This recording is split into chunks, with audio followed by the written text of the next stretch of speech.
So we were supposed to start 2 minutes ago. Okay. Whew. Macy is rolling. Okay, redirecting to the page. I guess we're live. Oh yeah. Look, they like in the chat. Oh, and it's a little lag here, it looks like. Yeah, it's always slightly delayed. We're live. Right. Hello. Oh my God. Hello, children. Hello, everyone.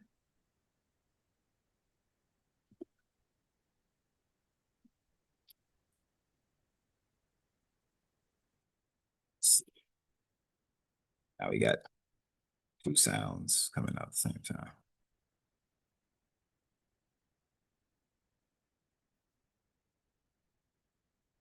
I'm checking the delay. But anyway, I guess I'm sitting here looking goofy a little bit, but it's all good to everyone who can see us and hear us. Welcome. Welcome back to Marsha and Coach Reed. AP African American Studies Review for 2026.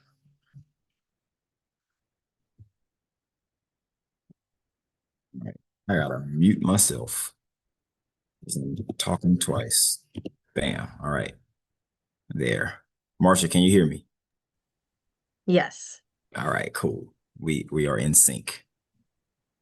All right, so for real this time, welcome to the review. We are just a couple minutes late. We had to, let everybody show up and make sure that technology was working right. This is the first time it actually worked right on the first try. So, um, so that's actually pretty cool. I hope you all have had a great school year up to this point. Obviously, the test is tomorrow, so it's showtime.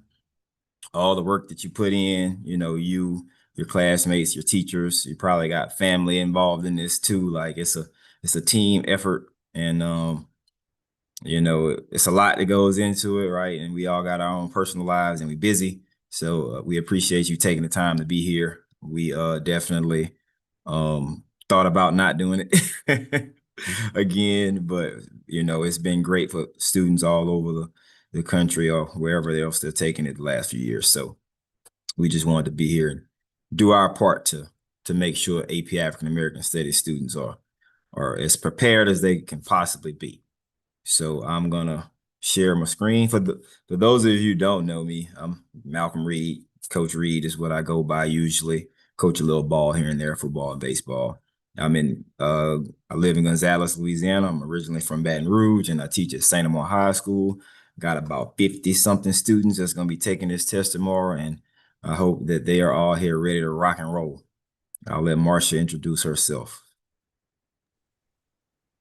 Hello, everyone.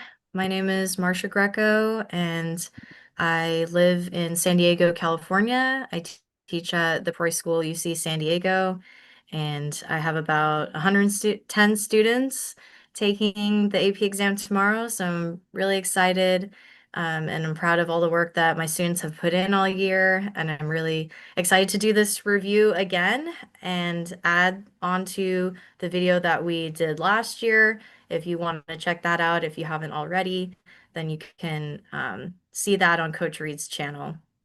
So we're looking forward to going through some important concepts for the AP exam for you. All right. And I know that y'all are in the chat, and I'll try to keep my eyes on it and ask answer as many questions as we can as well. But let's make sure we keep it clean. I do know how to kick you out, and I don't mind doing it. You know what I'm saying? So let's not do that. Let's make sure that we are respectful of each other's time and each other's space. So let's lock in. All right, we ready? We are ready. It's time to share the screen.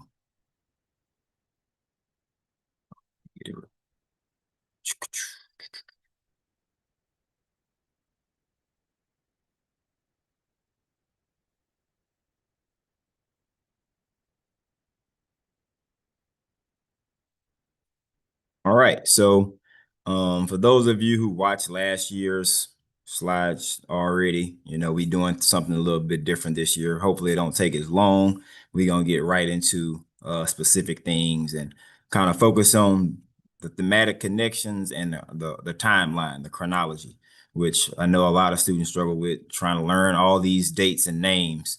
So we're gonna do our best to help you figure that out. All right, so starting with the themes, the connective tissue of the course.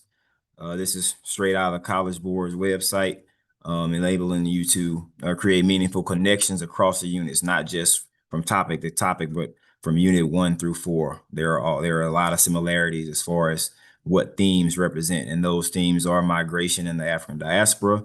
So people, the movement of people of African descent in and out of the continent of Africa, as well as throughout the Americas. And then intersections of identity, just the who, the what, the why, the where, just how people connect across race, ethnicity, class, and other ways, right? And then creativity, expression in the arts, emphasizing how Black people have created art as a form of resistance and resilience, which is the next theme, but also to celebrate life throughout the struggle. But also, it's not all a struggle all the time. So just to have a good time sometimes. So just be creative individuals. And then resistance and resilience. Obviously, you see most of that during units 2 and 3, because they are resisting slavery and Jim Crow, some of the harshest times in American history for sure, but the anti-colonial movement as well as the Jim Crow movement in Unit 4 and resistance to the beginning of the slave trade in Unit 1. So let's keep it moving. All right, so Unit 1 timeline and chronology starts at the beginning of time. So if you're thinking about writing some notes, just think about Unit 1 as like to starting at the beginning of history, right? And human beings migrating out of Africa to Asia, Europe, and the Americas across the Bering Strait, right? And then the ancient African kingdoms that first settled near the Nile River Valley, 11,000 BC. So you got ancient Egypt and Nubia pretty much in that Nile River Valley, as far back as 3000 BC, where they have a recorded history and a strong relationship between each other. Sometimes it was good, sometimes they had a little beef going on between the two, but ultimately you kind of got like cousins, right? These individuals are not very far apart geographically, and they both are using the Nile River as their main source of, supporting their life other than the sun, right? So, but Nubia has the gold, Egypt loves gold. They both have pyramids, but Egypt has always been that country in Africa that has been put on a little bit different pedestal than everywhere else because of the monuments and King Tut's tomb is another huge thing that made it important, right? And made it stand out. But we also know Unit 1, one of the themes of Unit 1, not necessarily a African American studies theme, but is dispelling misconceptions about Africa as a place with no history and no legacy. And Egypt kind of always got separated from that legacy of Africa, right? So Nubia, on the other hand, is considered a sub-Saharan um, civilization, though they are very close to each other. So that connection is important. And then the other ancient African kingdom in West Africa, or society, the Knox Society, where you have the terracotta sculptures, where you have that creativity, expression, and arts of that. And then you move on to the kingdom of Aksum from the 1st through the 10th centuries. Another thing about the Knox Society they are known for is iron smelting. So we think about the metal iron as we know it today, that's still used very frequently, right? The first society known in recorded history was in West Africa to use iron and smelt it. So that's pretty much your first couple of topics. It discusses the geography of the continent, where you see, the desert, the rainforest, the grasslands, the Mediterranean area, and the Sahel, and then the rest kind of discusses these ancient African kingdoms and the roles that they played. Now, the kingdom of Aksum is the first one to adopt Christianity. We know that Egypt had its own gods and had its own belief system. Nubia had something similar to that. The Knox Society, I'm not sure exactly what that was, but the kingdom of Aksum is near Ethiopia, and it has like the Orthodox Christian church. Then we move to the Sudanic empires, right? In Ghana and Mali and Songhai, where we really kind of, get to know West Africa, where the majority of African Americans descend from. I myself did my ancestry DNA. I don't, it's not maybe not 100% accurate, but you can see a little bit of it in there, right? So Ghana is the first one. It lasts the longest from the seventh. This math must be wrong.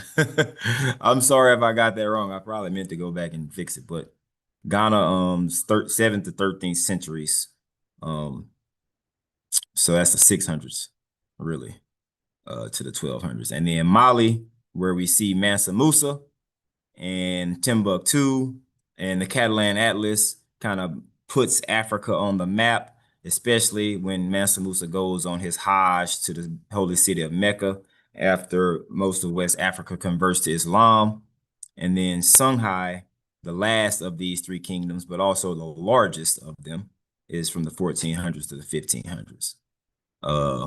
The Epic of Sundiata is another one of those required sources that we had in AP African American Studies in Unit 1, where they talk about the story of the Kingdom of Mali. But I was always most impressed. Obviously, Mansa Musa is a big deal as he goes down in history as the richest man who ever lived. That's cool and all, but Mali having a book trade in Timbuktu, that's really way more impressive because I can't imagine, books are expensive, I get it, but during that time period, especially one of the misconceptions about African people not having a recorded history, yet there was a book trade in West Africa during medieval times in Europe, right? So a little bit of a misconception there that is dispelled in Unit 1. And then another group of kingdoms, the southern and eastern kingdoms, the Great Zimbabwe from the 1000s to the 1400s, where you had the stone enclosure where they said it was built by the Queen of Sheba or all these other people that indigenous Africans couldn't have done that. But it was a thriving society that traded, with the Swahili coast in the Indian Ocean trade from the 1000s to the 1400s, and eventually comes to a collapse because of, just resource depletion. And the Swahili coast and the Indian Ocean trade, uh, they discovered the trade winds that would flow towards India in one point in time, and then back towards Africa in at different parts of the year. So the trade was able to flourish because of that system, right? And then the Great Zimbabwe had artifacts as far away as China that were because of the Indian Ocean trade that were able to bring those artifacts and items um, back to Africa. So that's a little bit about that. I'm gonna keep it moving to the next slide, and a few more kingdoms when we get closer to the end of Unit 1. And you have the Kingdom of the Congo, which, the relationship between them and Portugal, they convert to Christianity and kind of promote Christianity throughout their kingdom. You can see it as a West Central African country, which is also a really important factor because that area becomes the number one departure zone for enslaved Africans, especially those who were taken by the Portuguese slave ships to Brazil, but also all the way to here, where in Louisiana, our state penitentiary is named Angola, which is that same area. It's not a coincidence. It was a plantation, and it still is. But the Kingdom of Ndongo and Matamba were both kind of led by Queen Njinga, who fought against the Portuguese to maintain her rule. And then the Kingdom of Benin, which was led by Queen Idia. At one point, you could see her mass, the Queen Mother. And the Kingdom of Benin was a very, very large slave trading port as well, known as the Dahomey. Benin is a country in West Africa now, but the Kingdom of Benin is kind of a different thing. So is the Kingdom of the Congo. So is King Ghana. The countries that we know today that are named after these ancient kingdoms don't really have the connection there. They just named them that in honor of, and that's a part of the anti-colonial movement. I think that's when we think about the time frames for when these things took place and a few of the names that stand out, a few of the faces that and artifacts that you might recognize. King Njinga was also the king of Congo who connected to Portugal. King Jao, he changed his name to, and then his son, King Afonso the First. So this is King, I think, Njinga Nkuwu. I should have wrote it out. But those were those names. And if you go look at those topics, I think the Kingdom of the Congo is 1.9. The Queens here were in what was 1.10. So if you want to jot that down and go follow up on it, feel free to do so. But that's pretty much how that all went down. All right. And I'm gonna pass it to Marsha and she gonna crank up unit 2. I'm gonna stop sharing my screen. I don't know if there were any questions in the chat that I might have missed. I hope everybody heard me clearly and got it all figured out. All right, everybody. Let's get into Unit 2. So there's a lot going on in Unit 2, but it's really, really important to keep track of various things going on through the different centuries. So there was actually a question in the chat about when the transatlantic slave trade started. So you should be associating that with like late 1400s, early 1500s. So that's when that gets going. The Portuguese are the ones that start that out of West Africa and then eventually East Africa as well. This is the growth of plantation slavery with on the islands off the coast of Africa, Cabo Verde and Sao Tome.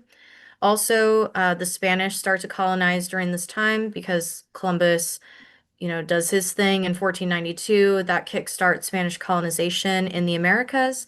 And then with the Spanish and also Portuguese, they're bringing over some people of African descent who had knowledge of Iberian culture and language. We have the Ladinos, people like Juan Garrido and Estevanico. And so we have the first Africans in the Americas that are actually part of European colonization.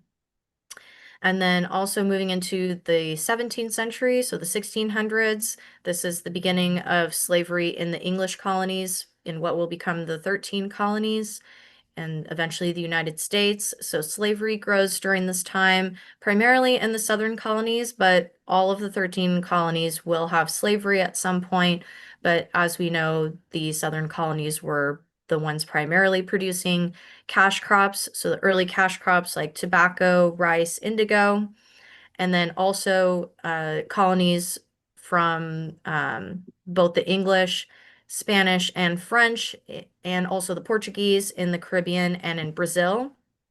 This is actually the period where we see the first slave codes. So the first slave codes coming out of Massachusetts and Virginia, establishing hereditary slavery, the policy of partus sequitur ventrum. This is when Elizabeth Key sued for her freedom and won it. And then, they changed the rules to make hereditary slavery follow the status of the mother.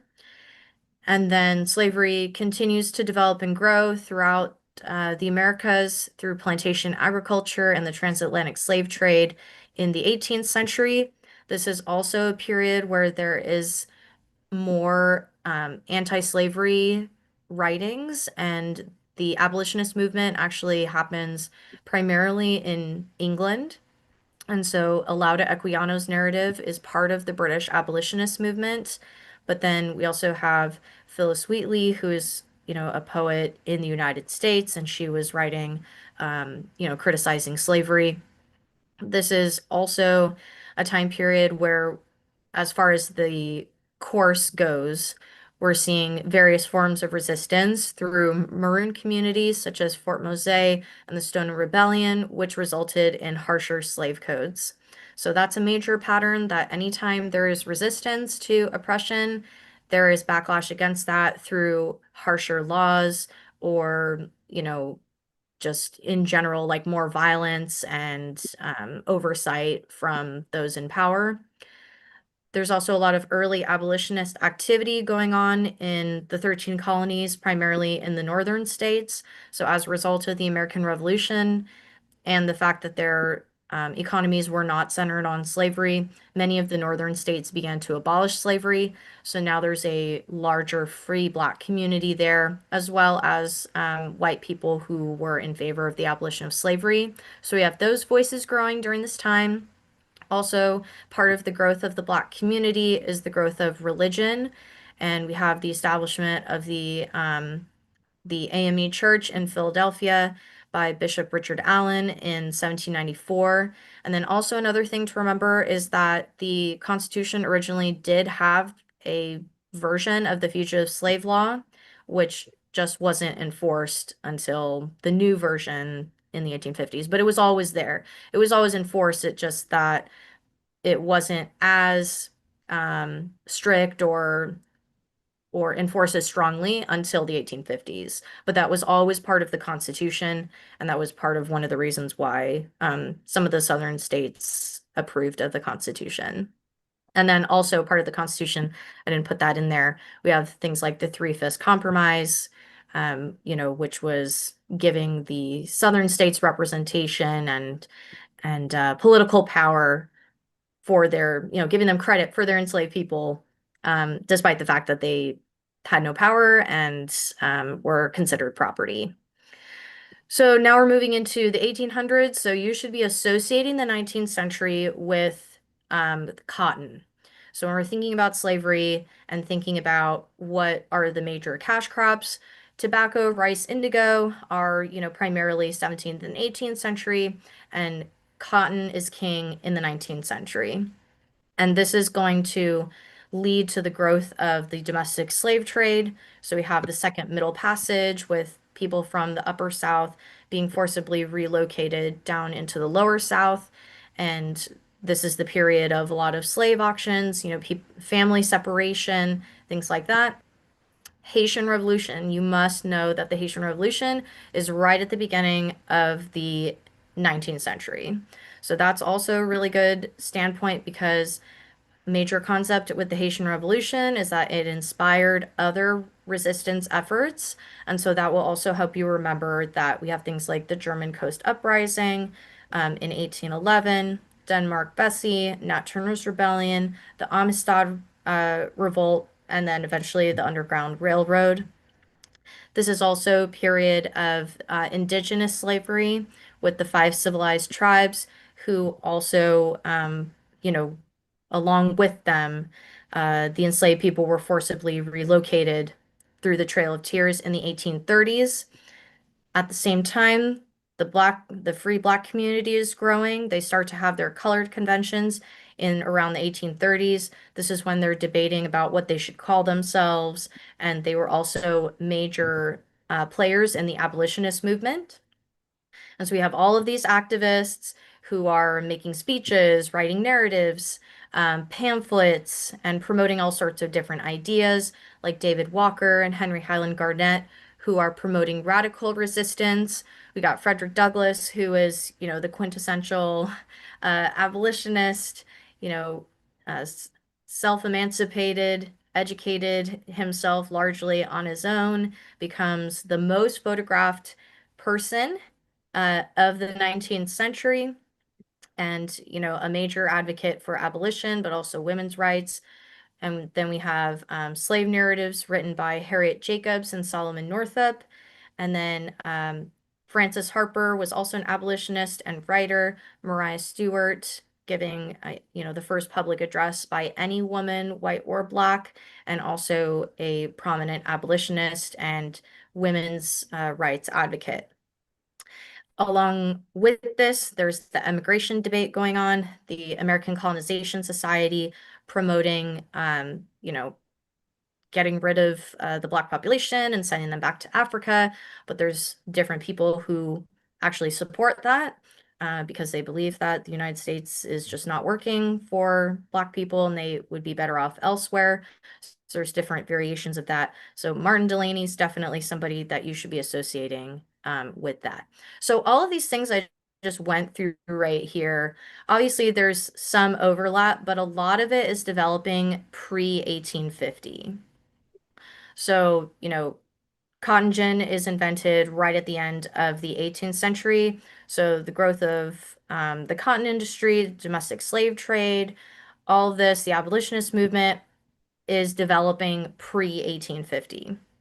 So now I'm going to get into the stuff from 1850 through 1865, which is the end of Unit 2. So we have the newer Fugitive Slave Act, which, raises the stakes for not only self-emancipated enslaved people, but also any white allies in the North. And that's creating all sorts of tension in the North about slavery, but also is making it much riskier for enslaved people to escape from slavery. The Dred Scott decision happens in 1857, so this is really, really important. You must know what the Dred Scott decision was about how the Supreme Court essentially ruled that um, Black people were not citizens and that the Founding Fathers never meant for them to be considered citizens.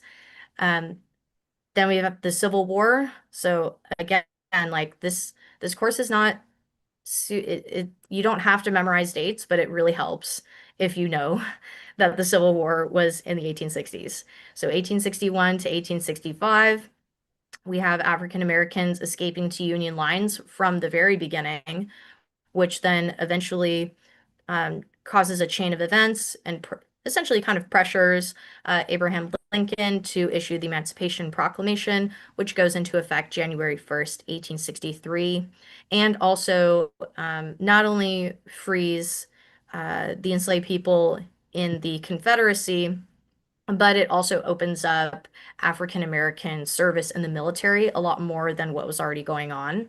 So many African Americans serve in the Union Army as either soldiers or nurses, cooks, spies. And then the Combahee River Raid was led by Harriet Tubman down there in South Carolina. And so that's another thing you should associate with the Civil War. And then with the Civil War brings the end of slavery. So we have, Juneteenth in June of 1865.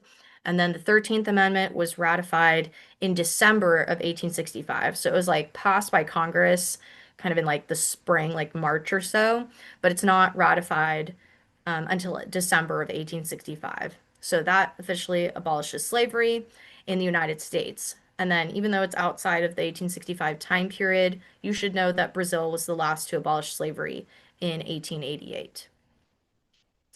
Okay, so for Unit 3, we're going to pick right up where we left off. So Unit 2 ends in 1865, and that is essentially where Unit 3 starts. So Reconstruction, again, you don't have to remember dates, but it's really helpful if you know that Reconstruction is from 1865 to 1877. This is the period of the different Reconstruction amendments. 13th Amendment abolished slavery. 14th Amendment gave citizenship birthright citizenship, primarily to African Americans, but anyone born in the United States, and granted equal protection under the law. 15th Amendment, which granted Black men the right to vote, was passed in 1870. So this brings forth a period of Black political representation and power. And actually, even before the 15th Amendment, the Southern states did allow Black men to vote because of the Reconstruction Acts, but that's not part of um, the course. Like that's not part of the essential knowledge, so it's okay if you don't exactly know that little fact.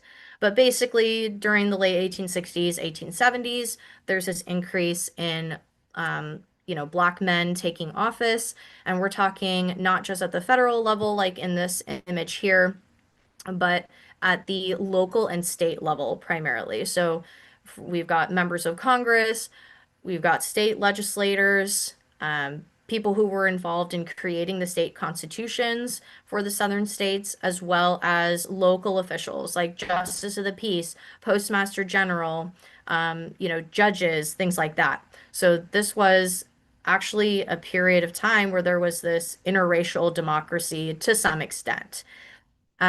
So there's a lot of progress that was brought about by the Freedmen's Bureau, which was expanding educational opportunities, but also helping with just like assisting formerly enslaved people adjust to freedom, a period of family reunification, and like I said, growth in education. But just like I said before, anytime there's progress, there's going to be backlash.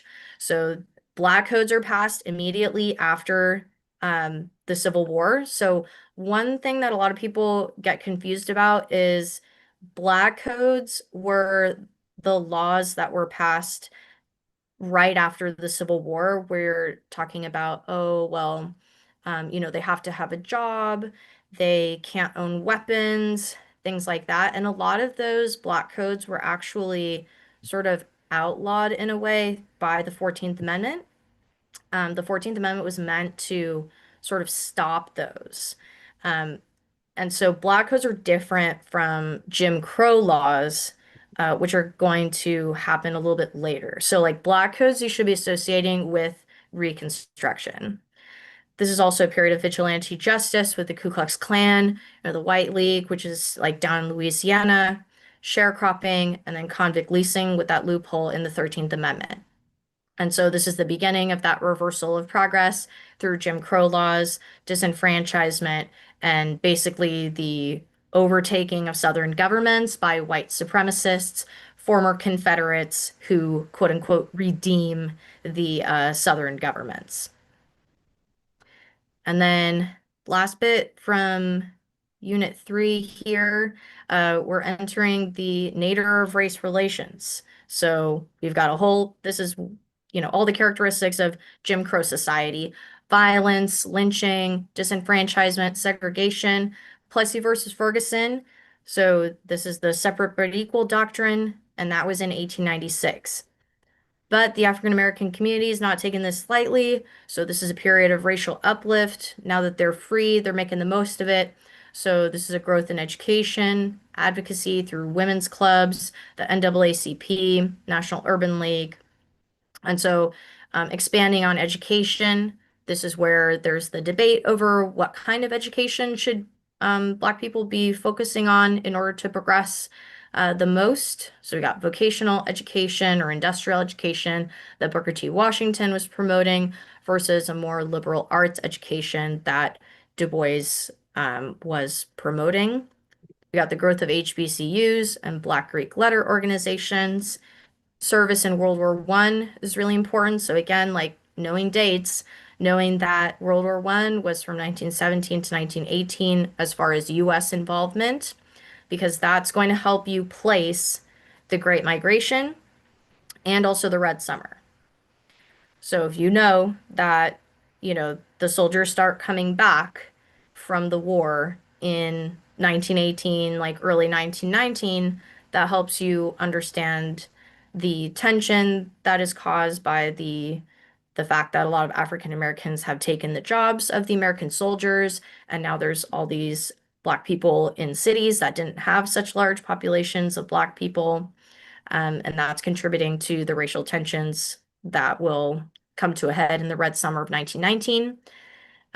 But along with the Great Migration, we've got the Harlem Renaissance. So Great Migration starts, kind of as a result of World War One, or it really gets going as a result of World War One. And then that leads to the growth of Black culture in the 1920s and 30s in the Harlem Renaissance. So like if you remember one thing, then you can remember the chain of events and be able to place it in that first, few decades of the 20th century.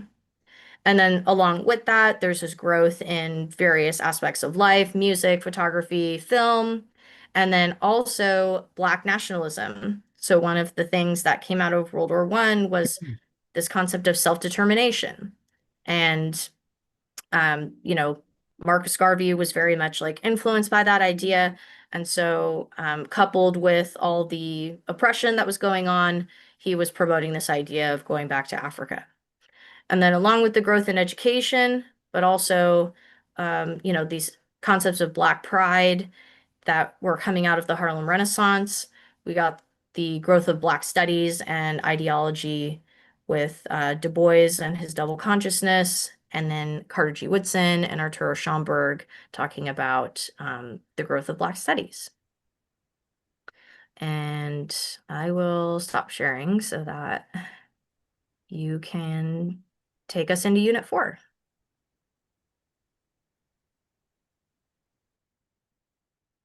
Okie dokie. I've been trying to keep up with the chat. It's a lot of questions in there.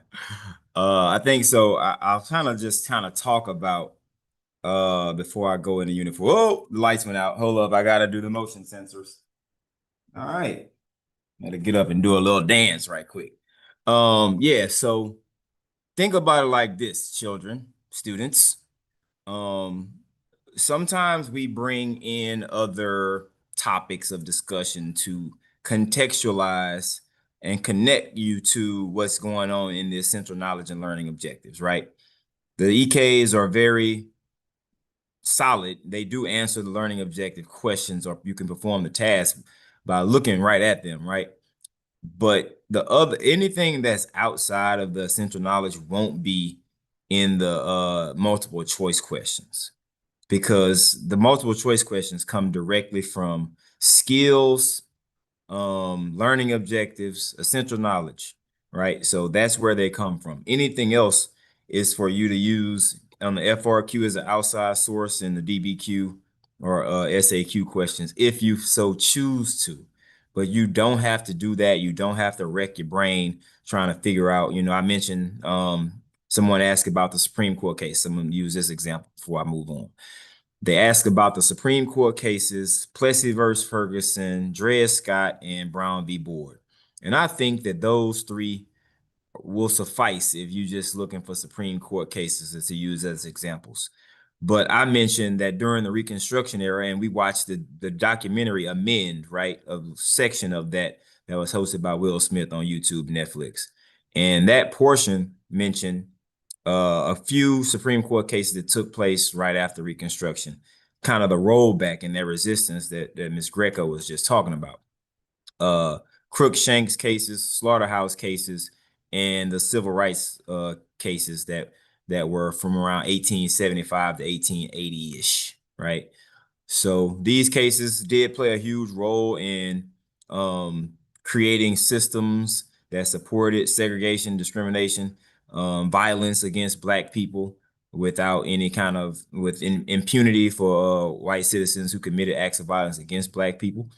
But they aren't in the EKs. So you won't see them in the multiple choice question section.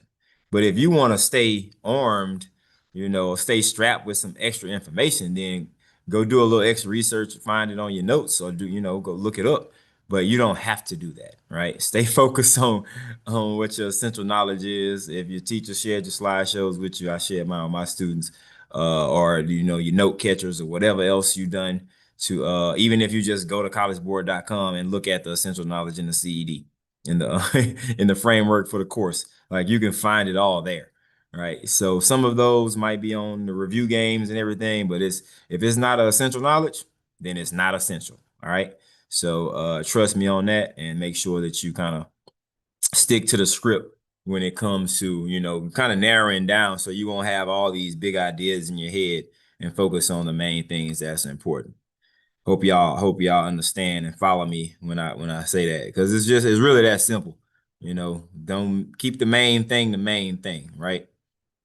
I also, as I was discussing Unit 1, I did kind of realize I didn't discuss like the end of it and how Unit 1 wraps up, which is kind of, how the Portuguese get the slave trade going, right? And they establish that relationship with the Congo.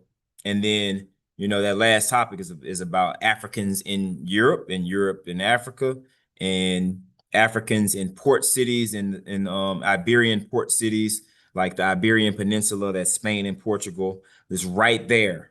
It's a very, very close. It's literally, the tip of Africa and the northern tip of Africa and the southern tip of Europe, where the Strait of Gibraltar meets, where the Mediterranean Sea and the Atlantic Ocean are. It's a very short boat ride to get from Africa to Europe. So that relationship between Africans and Europeans is established pretty solid. And Portuguese travel the west coast, and they established these plantations on Sao Tome and Cabo Verde islands, and that's where the plantation system for slavery really gets established. And of course, Marsha kind of discussed the whole rest of that, but I didn't want to leave that out as I move forward. I saw somebody else mention that in the chat too, so that's why we do it live, so we can interact with the students and we can kind of answer some questions in real time, and it really actually helps. It helps me make sure that I'm covering everything because the questions are there, and then I know it helps students to be able to talk to two teachers, one being myself and another one being like an actual expert at it, and that's Miss Greco. All right, so let's get into Unit 4 though, which for the sake of time, my class don't really all the way get there all the time, right? So we have been kind of cramming that in over the last few days, trying to get it all together. But let's talk about the timeline of it and a little bit of the information that comes with it. Alrighty, so I like to crank it up in the 1940s, but we do have one thing in 1938, which is the Federal Housing Administration, or the FHA's underwriting manual from 1938. Yeah, I know. But this is what begins legal redlining and housing discrimination in the United States, where redlining is a system that drew lines between neighborhoods and areas of cities where Black people couldn't live and white people could, or they couldn't get home loans from there to buy these houses there, right? Which, and that leads to separate but equal, or separate but very unequal, I'm sorry, school systems where they're funded by property taxes, parks and other amenities that you might have around your neighborhood that are funded by property taxes. So that access is what kind of develops these neighborhoods that people eventually end up calling ghettos, right? But if you kind of put these people in that situation, it's really not their fault. Even if they are doing well for themselves, they're still not allowed to move outside of those neighborhoods. Then we move from 1938 to World War II, where the United States joined World War II in 1941 with the bombing of Pearl Harbor. But 2 million Black soldiers enlist or get drafted to World War II, my grandfather being one of them, who actually goes to France and fights in World War II. The topic 4.3, where you can find this information, is highlighted by the group, the Tuskegee Airmen, which connects to Booker T. Washington establishing the Tuskegee Institute, and Black education, HBCUs, kind of coming up, to the forefront during Unit 3. And this is kind of where you see the legacy of Booker T. Washington really shine through, as well as the 6888 Central Postal Directory Battalion, where one of the required sources is an image of these women who were sent to England to get the mail passed out to all of the soldiers during World War II. A huge part of boosting the morale of the soldiers who were fighting at the time, who the war wasn't won yet. So that was also important. And what World War II also highlights is the victory, the Double V campaign, where obviously Americans are all fighting for democracy all over Europe and all over the world, but also understanding that here in the United States in the 1940s, Black people are obviously not being able to access all of those freedoms, just as we have laid out in the FHA underwriting manual in 1938, along with the Nadir kind of just wrapping up. So James Thompson, an author and journalist who writes in the Pittsburgh Courier, one of the most popular Black journals during that time, or black newspapers. Other, like we had the Christian Recorder. You might want to write that one down. Is the oldest one. And then the Frederick Douglass had the North Star. Uh, there was the Chicago Defender. So these black journalists play a big role in a lot of the work that gets done. And then he writes living half American in here, and that's kind of what starts the double V campaign: victory at home and victory abroad. So, and that was in 1942. In 1944, the GI Bill gets passed, where veterans are able to get rewarded for their service in World War II. It's during the Great Depression, so that's kind of that broader historical context. So, opportunities to really allow veterans to return home, and that's kind of where you get that middle class and booming in the 1950s. But unfortunately, for a lot of African Americans, local administrations um, withheld these funds due to a Mississippi senator kind of taking the lead by the name of John Rankin. I went to college in Mississippi, so I know about this guy and the county that's named after him. But he says that they should let the states do it. States' rights still going on, right? That's the whole idea. So they withhold the funds from a lot of the African Americans, especially in these southern states. So a lot of them don't get access to the GI Bill, and that redlining and housing discrimination and other forms of upward mobility, like going to college, are kind of put on the back burner because of this. So another thing, black veterans are targeted upon their return home. That is mentioned in the essential knowledge, but what's not is the blinding of Isaac Woodard, a black veteran who returned home and got into a skirmish on a bus with white police officers and bus drivers, and they ended up gouging his eyes out. Sorry for being morbid and dark, but that's what happened. So, that's an example of those black veterans, what they experienced after going fight, in the double V campaign, but obviously they still fight.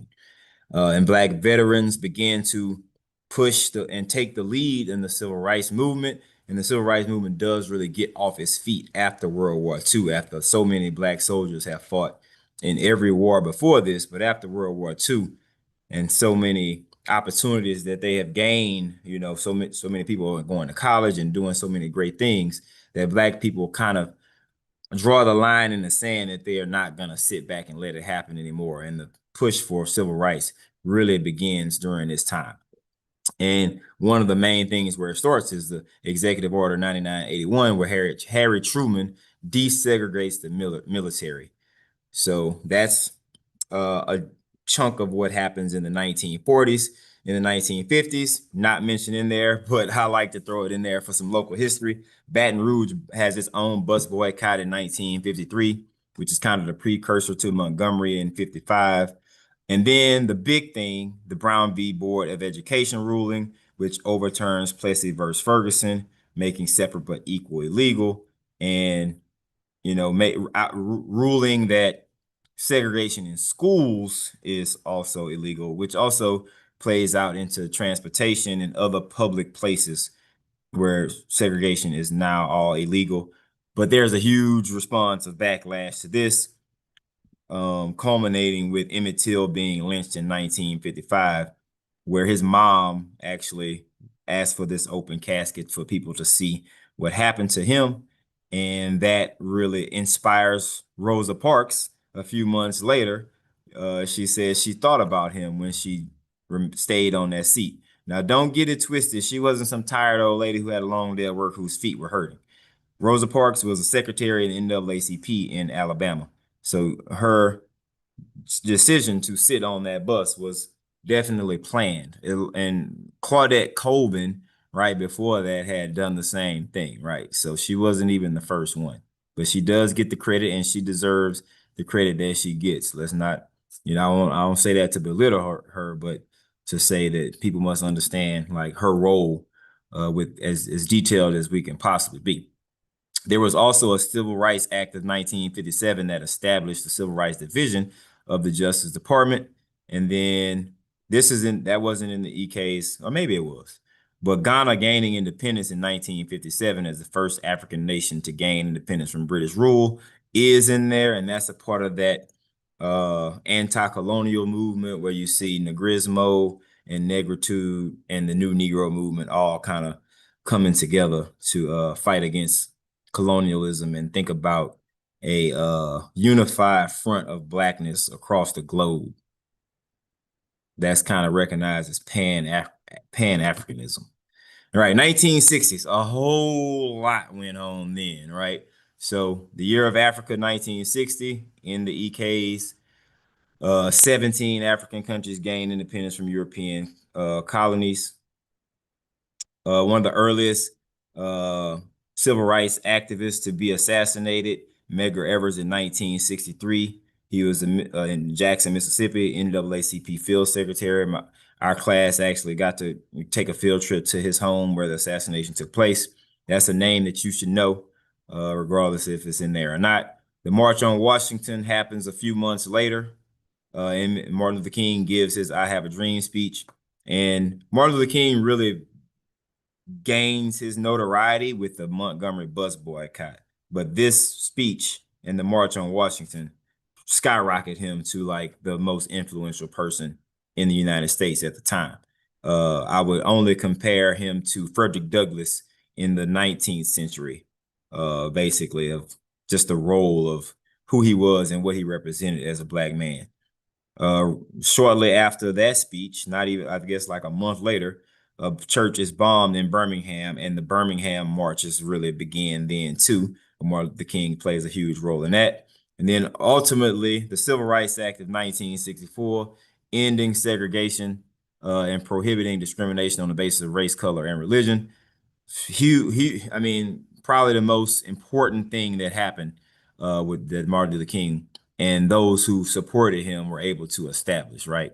And then Malcolm X gets assassinated in 1965. We'll talk a little bit more about the Black Power movement, and the Nation of Islam is definitely a factor during this time.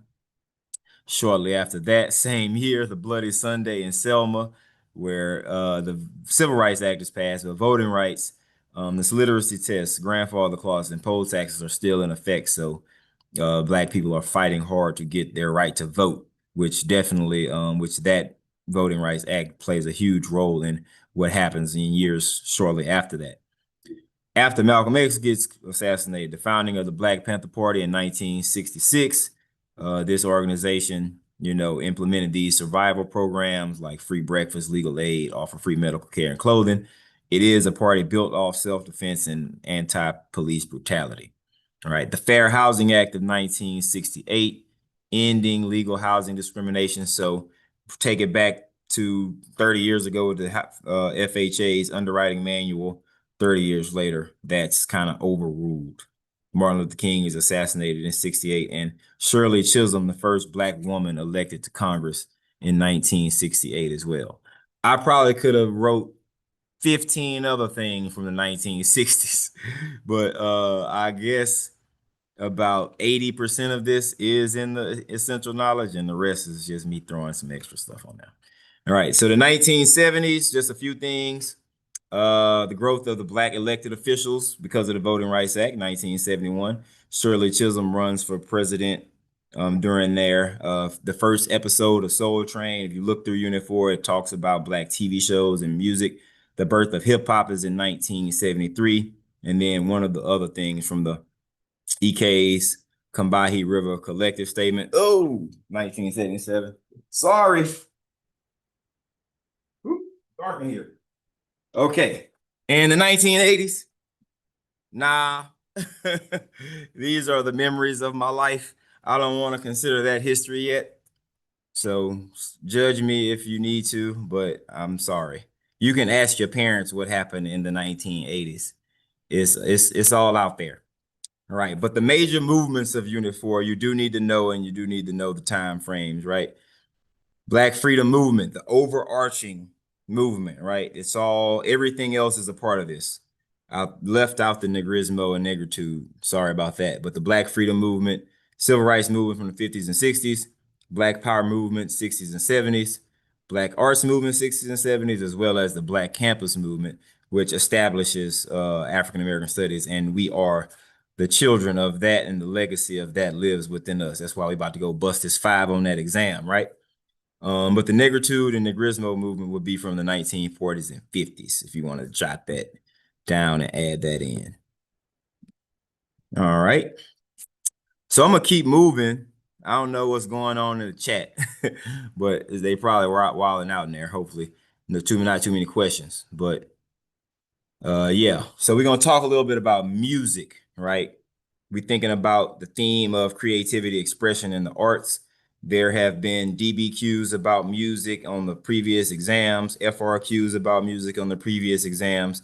So you need to be able to write some of this down, and you really got to understand where it all comes from, right? So the continuities and the causation and change over time, you'll see this evolution of music from Africa to the Americas throughout the course, right? Unit by unit. So starting off with the Epic of Sundiata, one of the required sources was, you sitting there listening to the woman sing the song and the man tell the story, translating. He's actually a descendant of Sundiata Keita, who actually was the founder of the Kingdom of Mali, right? So the griots telling these stories using instruments, but not writing everything down, right? The oral histories being passed down from generation to generation by the storytellers. And much of that gets lost in the transatlantic slave trade because it wasn't all written. And many of those storytellers who were kept were brought as enslaved people, and some didn't survive the Middle Passage, but some did. And those who did continued to tell those stories in America. And that takes us to unit 2, where I'm just kind of writing things down. But Solomon Northup, wrote the book 12 Years a Slave, that slave narratives, was a violinist himself, and he used his music as, you know, it was a business for business at first, but also as a form of value that he was able to have to survive and prove resilience through through his time as a enslaved person. Work songs in the gang systems and syncopation, kind of being able to create rhythms and sounds using parts of your body and different instruments. But gang systems in the in the slave, the tasks that they had to complete. Some worked as gangs, some just had certain tasks that they had to do. But this gang systems always would sing songs together, like a choir, basically. And they created other instruments like rattles from gourds. A gourd is just a fruit or vegetable, one of them that gets dried out, and you put stuff in it and you shake it up, make some noise. The invention of the banjo, and of course drums as percussion instruments that came from Africa. Obviously, drumming was a big part of it, and even during the Stoner Rebellion, drums were outlawed. So drums not only were a part of, and music always has been not only a part of creativity expression in the arts, but also a form of resistance and resilience, as well as its migration throughout the diaspora, right? So adapting these Christian hymns to create rhythmic performative elements from Africa, such as call and response. When I say hey, you say ho, like that's call and response. That's that old school hip hop. Y'all don't know nothing about that. Uh, clapping and improv and syncopation with biblical themes, though. So think like freestyle hip hop, you banging on the table and somebody rapping, but we singing about God and we singing about overcoming slavery. Other things from Unit 2, the Fodet was an instrument inspired by the Senegambia region, where many people who were enslaved who came to Louisiana were from. They also are really good rice farmers. That's why Louisiana has so many famous rice dishes. If you get a chance, come down here and get you some gumbo. Spirituals, of course, are the most popular form of music from Unit 2, probably. Sorrow songs or Jubilee songs also, or what they called. They also had coded language, so some would be like about escaping, some would be about, you know, most of them that were coded were about escaping. Some of them might have been about different foods. Some of them might have been making fun of the master without him knowing. So certain ways that they would use their words and songs. And then capoeira from Brazil, Brazilian song and dance, and as well as a martial art form, which was also kind of coded and kind of shown to be a dance, but also a practice of martial art and self-defense. All right, so I think that's all of them from Unit 2 from the EKs. And then, of course, Unit 3 discusses the blues, kind of came out of slavery. We hope you have heard or are familiar with the Fisk Jubilee Singers from Fisk University and HBCU, founded in 1866, but they go on tour to raise money for the school in 1871. Ragtime is just like, if you ever heard the ice cream truck driving down the street, that's the ragtime song. So black people invented that. I believe this guy by the name of Scott Joplin. And James Weldon Johnson wrote the Black National Anthem, Lift Every Voice, in 1900. And of course, through the Great Migration, our most famous New Orleanian probably is Louis Armstrong, who migrated to Harlem during the Harlem Renaissance and made jazz sound better than it had ever sounded before with a little New Orleans funk on it. And the Harlem Hellfighters in World War I traveled to Europe and play the French national anthem with a jazz, um, I guess, composition to it. And they introduced the world in Europe to jazz. And then black people are creating Broadway musicals in time, one of which Cabin in the Sky is in the CED. And Oscar Micheaux is our most famous early movie producer. Okay, so other jazz musicians, Louis Armstrong, Duke Ellington, Lena Horne, Cab Calloway, Ella Fitzgerald, Billie Holiday, Nina Simone, just to name a few, if you never heard of them. And then Unit 4, gospel music. So gospel and, spirit, obviously spirituals and gospel go hand in hand. That sacred type of music. But then we have protest type of music. Charles Mingus, The Fables of Faubus, targeted towards like a diss track, basically, to the governor of Arkansas in support of the Little Rock Nine. And then the freedom songs of the civil rights movement, We Shall Overcome being the main one, right? But there are also others. I forget all of them off the top of my head, but y'all don't want to hear me sing anyway, because y'all gonna make fun of me. All right. And then singers of the movement like Mahalia Jackson, a very popular gospel singer, Harry Belafonte, and Josephine Baker, to name a few. And then rock and roll from the 40s and the 50s, Bo Diddley, Rosetta Tharpe, and Little Richard. And I threw Chuck Berry in there. But the other three are from the Essential Knowledge. So those are, if you want to write some names down or names you want to know, those are some good ones. And of course, as the evolution of music continues, Sam Cooke, James Brown, R&B and soul and funk a little bit too. The Temptations and the Jackson Five. I went to see the Michael Jackson movie, and my curiosity led me to ask myself, because the Jacksons were from Gary, Indiana, were they a part of the Great Migration, or were they like their parents from there?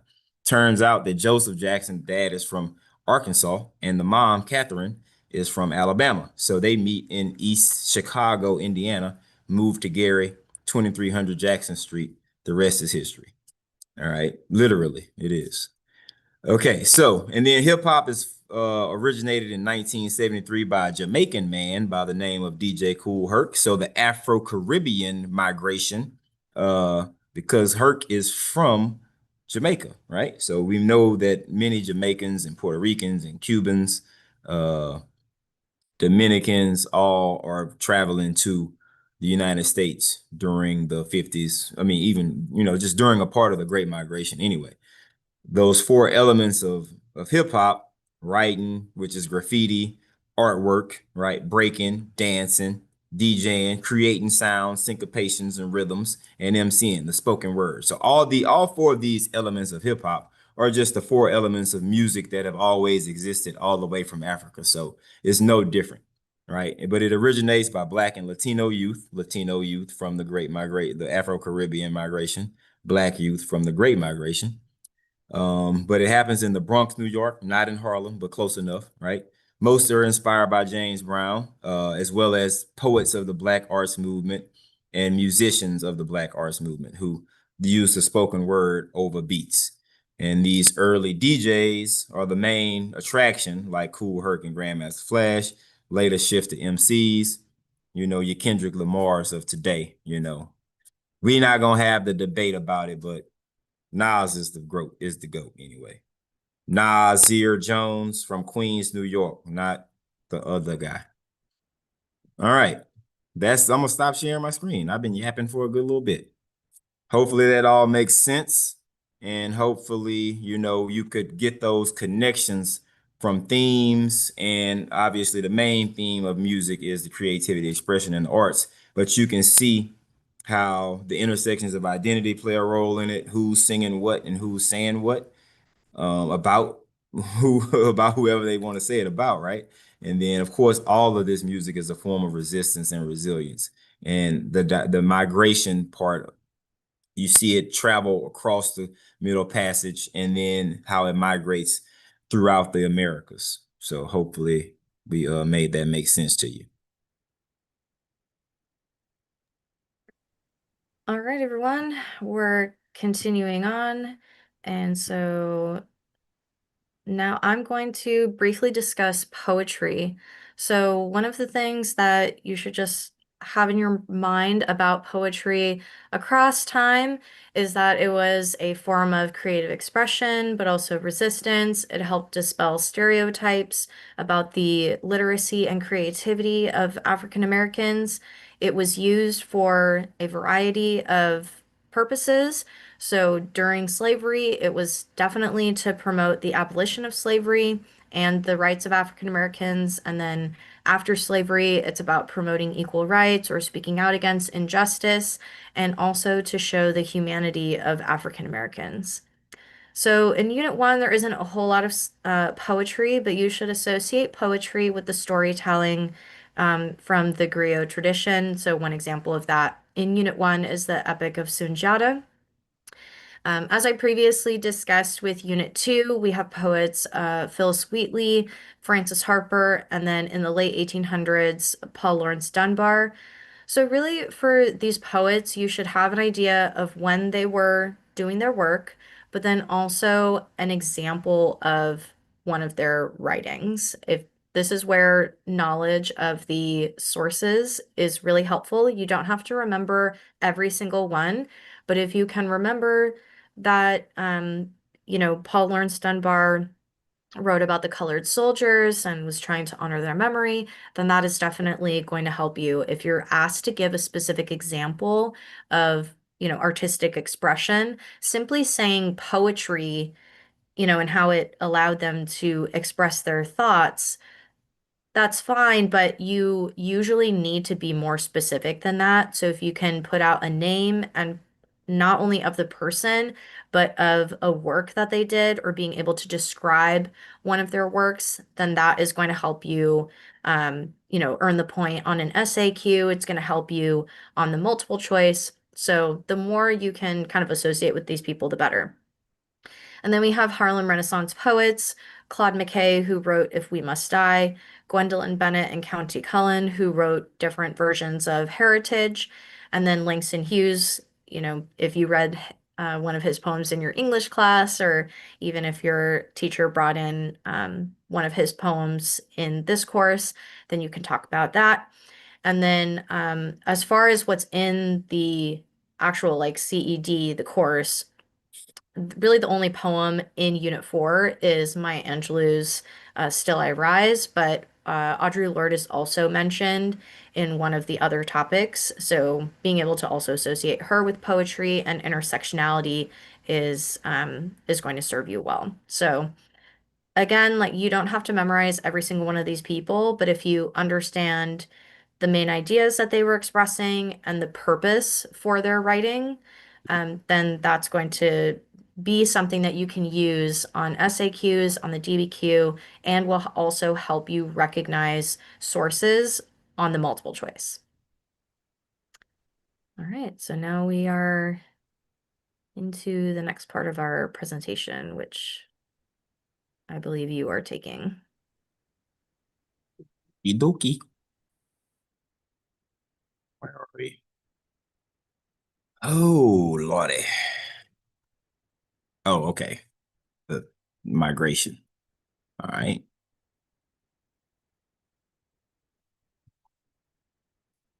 So to keep with the theme of themes, we wanted to just talk about the difference of the forced migrations and the voluntary migration. So uh, the main three forced migrations that I want to focus on was the transatlantic and trans-Saharan slave trade. This map kind of gives you an example of that.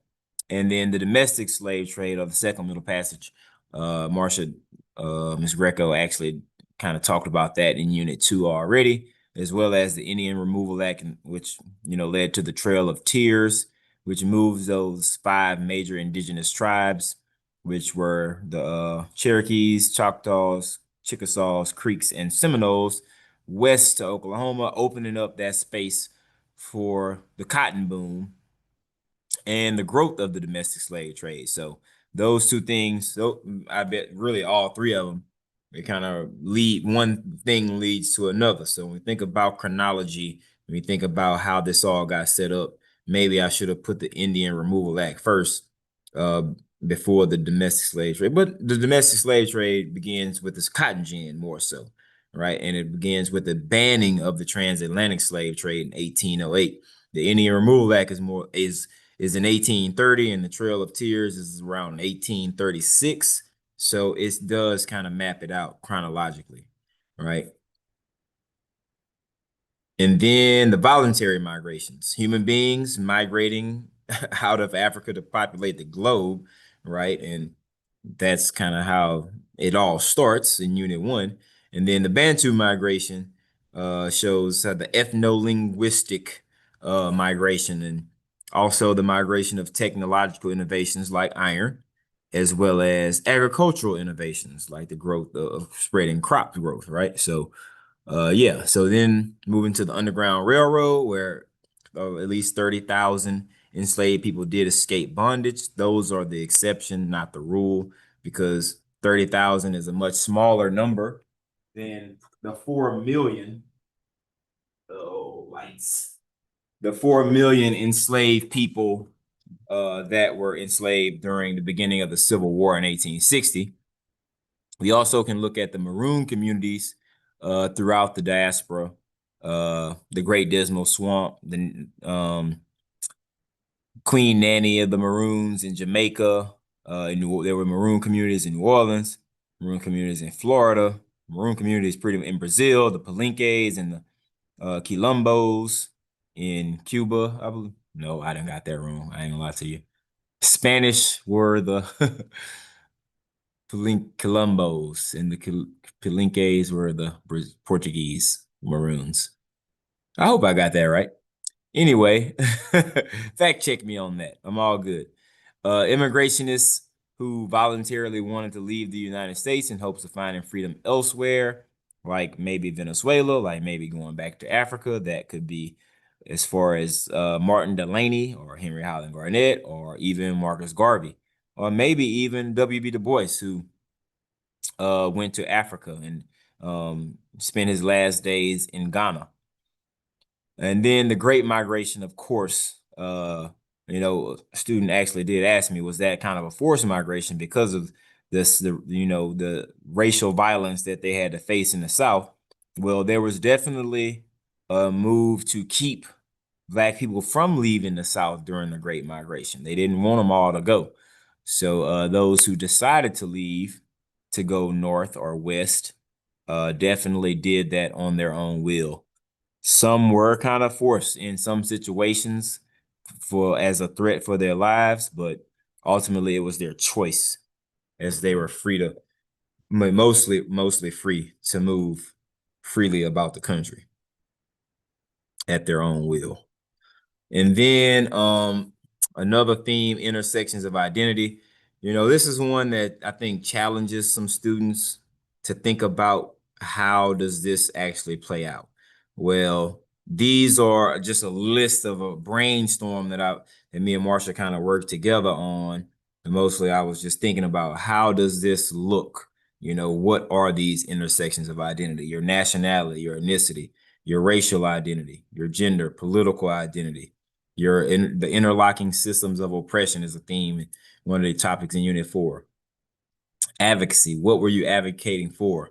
The different experiences between men, women, and children. And that could be of all ages, right? So the experience of a child might even be different. It's going to be different than that same person when they're an adult, especially during slavery, suffrage, so voting rights, and black men get the right to vote before white women do. And this doesn't, for American history, you do have to look at the intersections of identity of all people.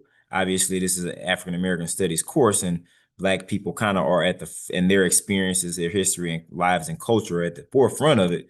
But their relationship to people from other backgrounds is also important. The anti-lynching movement, who plays a part in that? The NAACP, different organizations.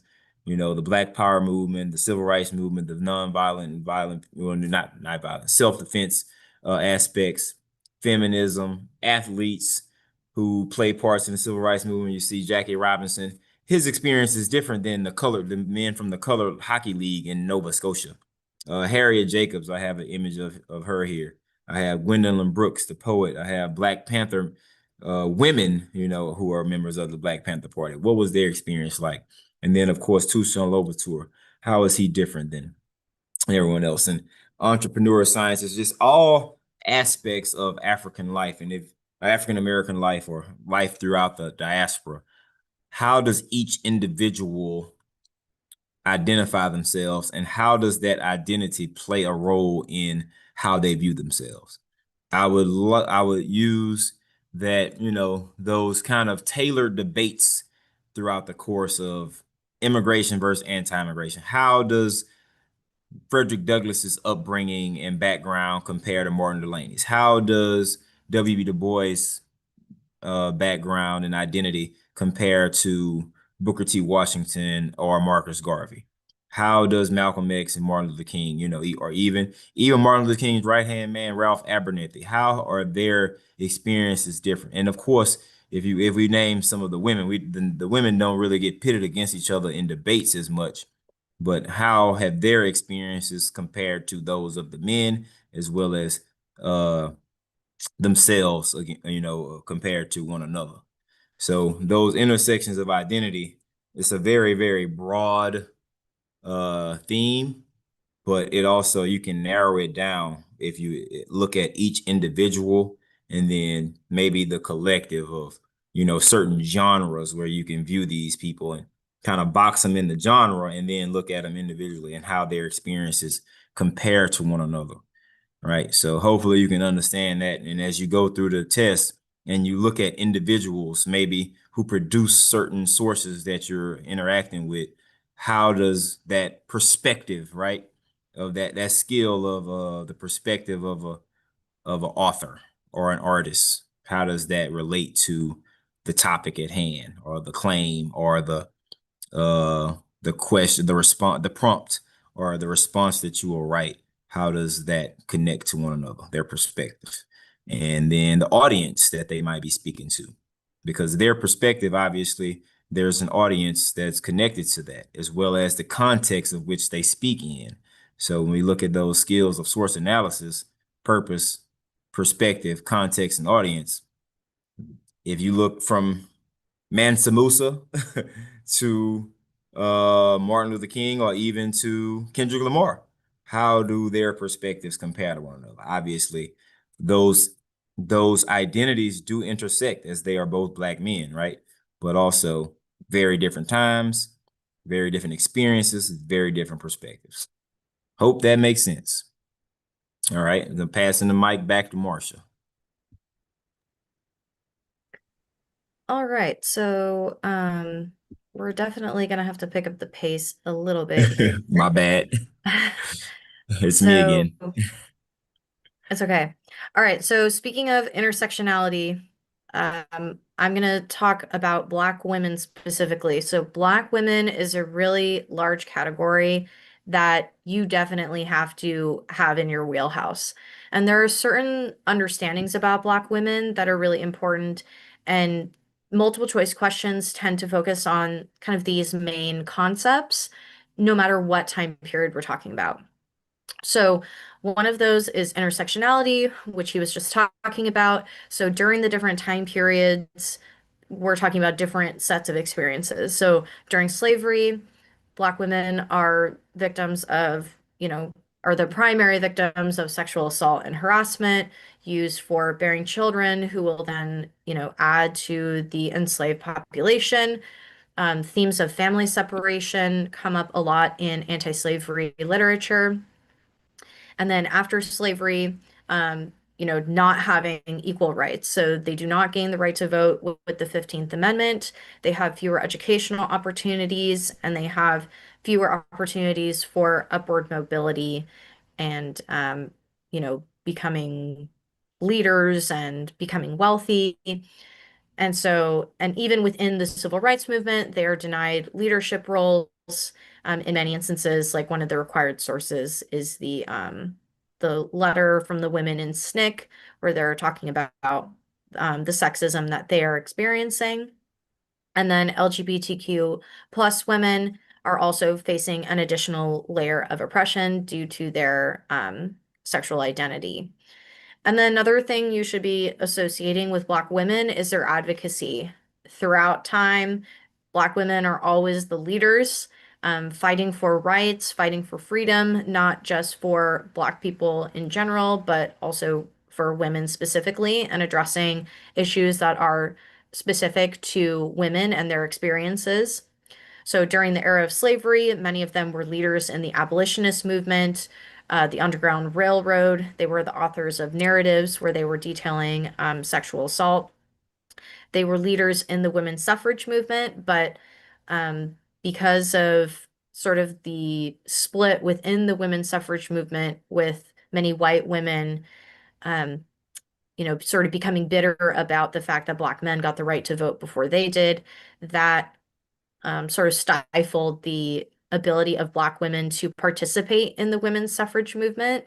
And so a lot of times Black women had to do their own thing. So we have the formation of women's clubs where they were promoting racial uplift and women's suffrage and women's rights, but also anti-lynching. So women like Ida B. Wells are a really good example of how, she was involved in multiple different causes. So, she's one of the founding members of the NAACP. She's writing against lynching. She's involved in the women's suffrage movement. So she's one of those people that um, is all over the place. And then, of course, they become leaders and figures in the civil rights movement. So some of the women we can associate with that are, Ella Baker, Fannie Lou Hamer, Dorothy Height, and then some other women that aren't mentioned in the CED but might be helpful to know about are Diane Nash, Angela Davis, and there's a bunch of other women as well, but those are kind of the main people that most people would associate with the time period. And of course, Rosa Parks, which everybody knows about. And then also part of the advocacy of Black women is the promotion of feminism and women's rights. So we have groups like the Combahee River Collective, and then concepts like the womanism, and then intersectionality, which was coined by Kimberly Crenshaw, who Coach Reed and I got to see speak at a conference in December. And then another continuity is that Black women break barriers. They have and they continue to break barriers. They prevail against these interlocking systems of oppression. They're trailblazers in various fields. So some of the women who are mentioned in the course are, Shirley Chisholm, Condoleezza Rice, who became a member of George W. Bush's cabinet. Women in science and technology like Katherine Johnson and Mae Jemison, women who were involved in music and dance. So Josephine Baker, who was a global sensation, um, Rosetta Tharpe, who was one of the early rock and roll artists, and then Nina Simone, who also had global fame as an artist, starting kind of in the civil rights movement, and then also athletes. So these aren't mentioned in the CED, and this is not an exhaustive list, of course, but Althea Gibson, I just saw something online about her, so I decided to include her, how she was the first Black woman to win some of the Grand Slam tennis tournaments like Wimbledon and the French Open. She actually got to shake the hand of Queen Elizabeth, and then when she went back to the United States, she was subject to segregation. Um, Venus and Serena Williams, who are wildly successful and also fought for equal pay for professional women tennis players, which they were successful in getting. And then also in the news right now is Allyson Felix. She is the most decorated American track and field athlete. And she's won tons of medals at the Olympics. And at 40 years old, she's decided to come out of retirement and she's going to try to qualify for the Olympics in Los Angeles in 2028. And she's all over the news now. You should look her up. And she's also done a lot for Black maternal health, because when she had a child, she experienced some health issues. So she's been a major advocate for Black maternal health and um, companies like Nike and their support for pregnant and postpartum athletes. So really fascinating people there. So just as a major tip, knowing at least 2 to 3 Black women, primarily in the 19th and 20th centuries, because that seems to be a pretty common question that comes up in SAQs, and it's also really good potentially to use on the DBQ if you have a DBQ in that time period and it's relevant. But the key thing is knowing what they did and when, being able to place them in the correct time period, because a lot of times the SAQ will ask for a woman from the 19th century, and people are talking about Rosa Parks. Or asking for a woman in the 20th century, people are talking about Harriet Tubman. So making sure that you can place them in the correct time period and provide some details about what they did. So pretty much all these names are ones that I mentioned earlier, and so you should know a little bit about them and their significance, what they did. I included a few others that weren't on here. Just Supreme Court Justice Ketanji Brown Jackson, and also Kamala Harris, Michelle Obama, very recent examples that you can include as well. So this is pretty much something that you have to have. Like you have to know specific Black women. Almost guaranteed there's going to be some sort of question about it um, at some point, and it's definitely something that's very useful for any aspect of the exam. All right, so gonna rotate it. All right, I'm gonna just jump right into it. We are gonna talk about your outside sources of knowledge. So we went on a couple field trips this year, and one of which we went to the historic New Orleans collection. That was mostly with the Black History Club at St. Amant High. And I ran into, you just so happened to get lucky enough to run into Dr. Leona Tate, who on the same day that Ruby Bridges desegregated schools in New Orleans, her and Tessie Prevost, and Lord, I'm gonna get the other lady name. I feel so bad, but I've gotten to meet all three of them. And they were, she was there to talk to us about her experience on her first day desegregating schools. Last month we went to, like a couple weeks ago actually, we went to Mississippi, to Jackson, to the Civil Rights Museum, and ran into Hezekiah Watkins, who just so happened to be the youngest freedom rider, became a freedom rider at 13 years old.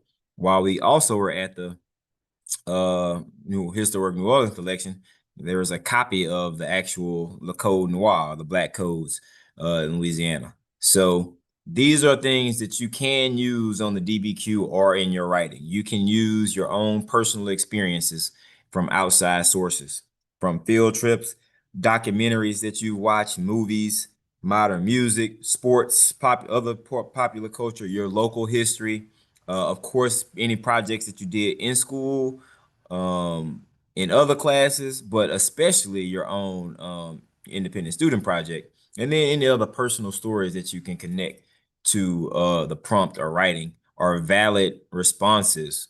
And readers who grade it might have to do some fact checking on you, but if they find it and you are, accurate in your research or your own personal experiences, then you can apply those things to the test. So whatever you come armed with that you might not have, remembered from the essential knowledge or required sources, if you have your own stories or some other projects that you might have done, or some other research that you might have done, all of that is still valid for your written responses. So we're gonna talk a little bit of strategy. It is getting late, but we do want to kind of give you a little bit on the MCQs and the SAQs and the DBQ. So I'm gonna pass the mic back to Marsha to talk multiple choice questions. And I'm gonna try to get my lights turned back on. All right, everyone. So multiple choice, as you should know, there are 60 multiple choice questions that you'll need to answer in 70 minutes. So they're always in sets of 3 to 4 questions. There'll be one or two sources that are the stimulus for the question, and all of the multiple choice questions are directly aligned with what's in the course. So all the essential knowledge statements, all the learning objectives, all of the skills that you've been working on all year directly aligned with that. As Coach Reed was talking about earlier, there's not going to be anything that is not in the actual course framework. So, okay. So we're going to take a look at this sample question. So I know it has a long passage, but honestly, we don't need to read it to answer this question. So the strategy that you always need to have with these question sets, especially if there's a long passage, is to look at the source line of the source. So who wrote it? What's the title? When was it created? And then also looking at the questions first so that you know what to read for, or maybe you can answer the question without doing any reading. So this question is, which of the following best describes the context in which the Black Power movement emerged? So this is one that we do not need to read the passage for. It is purely a knowledge question. So for the sake of time, I'm going to show you the answer here. And that is that African Americans have been fighting for their civil rights and racial integration through nonviolent strategies in the civil rights movement. So here's where you have to know what came before the Black Power movement, and that was, the nonviolent approach of the early civil rights movement. So this is one I did not have to read the passage at all. I saved time. And then next, so in this next question, I do have to read the passage to some extent. Which of the following best describes a claim made in the passage? So here, this is a reading comprehension question in a lot of ways, but I can still use my background knowledge to help me answer the question without doing a whole lot of really super careful reading. So I want to think about what I know about the Black Power movement and then also see if the answer choices match my understanding of the Black Power movement. And then I can double check by sort of skimming the text to see if it makes sense. Okay, so looking at the answer choices, new legislation during the mid 1960s ensured social and political equality for African Americans. So this is a really good example of how that answer choice is worded in such a way that it can't be true. Like ensured social and political equality for African Americans, like we know, like we're still battling with that today, right? Like there isn't true social and political equality. So like I can already eliminate that. Next, the Black Power movement was mainly concerned with obtaining political power through voting rights. Okay, let's say you weren't sure about that, so we'll kind of put that on the back. The goal of Black Power was primarily peaceful integration into existing societal structures. Well, we know that Black Power really wasn't about that. And we can look at the text and kind of see that, like, the principles of Black Power are, one of the things that the text says is development of independent institutions. So that automatically eliminates that one. And then systemic issues of inequality led to calls for self-determination and cultural pride among Black activists. So if I know what the Black Power movement was about, I would know that that's the only true statement in this in this set. And so that would help me answer the question. So I can check by reading the passage, but I can actually answer this one just using my own knowledge. So next question, which of the following best supports the claim that there was an ideological shift in the civil rights movement? So here they're telling you what the claim is. So what they're asking is what evidence supports that idea that there was an ideological shift in the civil rights movement. So thinking back to the first question in this set, the first question was about how the early civil rights movement was taking a nonviolent approach. Okay. So if there's a shift from that, then that means that they had some other idea. So I can use my knowledge of the civil rights movement and the Black Power movement to answer the question. So again, like I don't even need to read it. But if I still needed help, I could look at it and I would need to look for where they were talking about an ideological shift. And so they're talking about how there was this shift away from the desire to integrate into white institutions to demanding control, and all that. And so thinking about that, okay, well, now I can pick from these. And honestly, again, this is a question I can answer without doing any reading. If I had the background knowledge, I can associate Malcolm X with the Black Power movement and his emphasis on Black autonomy and self-defense against injustice.